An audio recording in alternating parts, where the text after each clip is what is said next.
Aláròyé máa wí o. Ibrahim ń padà lọ síbi tó ti wá o. Ọjọ́ kẹta tó tẹ̀wọ̀n dé ló tún lọ jalè. Tẹ̀sán ọlọ́pàá tó wà lágbègbè Katoge níjọba ìbílẹ̀ Kasaore nípínlẹ̀ Jigawa ní ọ̀gbẹ́ni Muhammadu Ibrahim àtàwọn ẹmẹ̀wà ẹ̀ kan tí wọ́n mú fún ẹ̀sùn olè jíjà wà bá a ti ń sọ yìí. Wọ́n ran àwọn agbófinró lọ́wọ́ nínú ìwádìí wọn nípa ìwà tí kò bófin mu tí wọ́n hù.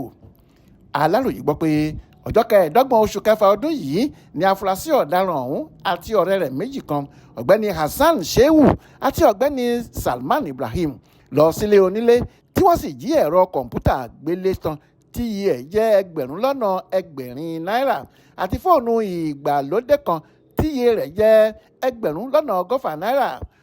Kò pẹ́ tí wọ́n jí àwọn ẹrù náà tán lọ́wọ́ tẹ̀ wọ́n tí wọ́n sì fọwọ́ òfin mú gbogbo wọn pátá jù sáhàámọ́ ọlọ́pàá.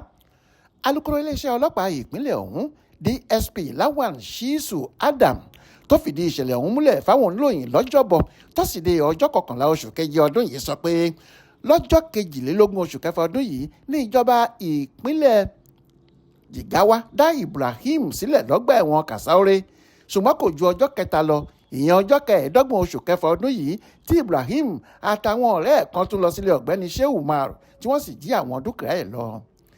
Àtẹ̀jáde kan tí wọ́n fi síta lórí ìṣẹ̀lẹ̀ ọ̀hún lọ báyìí pé ọjọ́ 22 oṣù kẹfà ọdún yìí ni wọ́n fi Ibrahim sílẹ̀ lọ́gbà ẹ̀wọ̀n Kasaore nípínlẹ̀ Jigawa.